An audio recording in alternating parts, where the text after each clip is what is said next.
Hello everyone, I am filming live in the Blends and Beyond Facebook group, which is a group for lovers of the Stampin Blends. So I'm just making sure that I am where I need to be. Yes, I am. Fantastic.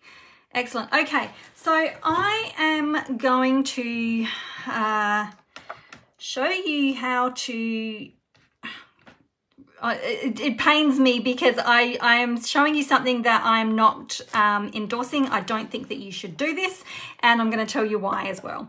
So I am actually going to refill an old marker. So I've got one here, and this is really dry. As you can see, she's dried out that much that my nib is completely dry as well. So it doesn't look like it's dry because it's got a fair bit of ink still coming out of it, but I can tell you it is definitely dry. It is not blending nicely. This is one that I weighed and it's only got like 13 grams, so I can feel it. The ink's not coming out of it. It's not blending nicely either. I'll bring this up to the screen a little bit and you can see that it's just not blending out nicely. It's dreadful. So this is, I'm going to show you how to do it, but I do not recommend that you do this, okay? And for starters, the inks that are in our blends is obviously a completely different solution than our inks, our re-inkers, and also I'm going to be using the alcohol blending solution, but they're going to be completely different. Composition, solvents, all that sort of stuff that is in here that we, you know, it's just, I can't even talk properly about it. It's just wrong. Okay, but I'm going to show you anyway. Our inks that we use to fill our re-inkers, our ink pads, are water-based. These are alcohol-based. They are not going to match. Okay, and the other thing is, actually I should have taken off the other end.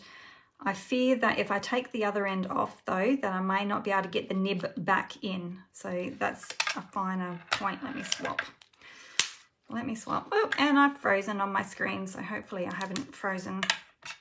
All right, there's a good chance I will take this out and I won't be able to get it back in though. Okay, because that's how dry that nib is. This is how dry this marker is. It is all, my nib is gone fat and dry. So you do have to take out the bigger end if you want to be able to fill it up. The problem is I actually don't know how much ink that I need to put in it. This is a light Calypso coral, and you can't even, if you put your nozzle in like this and just squeeze, you don't actually know how much you're putting in.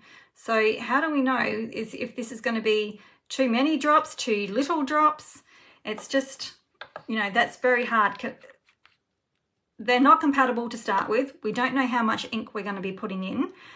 We don't know how much alcohol solution we need to put in. If you use isopropyl alcohol and it's not 100% isopropyl alcohol, you're actually adding water into your marker. The other thing is depending on how dry your marker is, the core in here might not, it might have gone dry and hard and it won't be able to soak up any of this liquid anyway. And then of course the other problem is that can I actually get, see, I can't even get this back in. It is that dry that I can't even, it's just breaking. So I cannot even get that back in. So that is a total fail to begin with.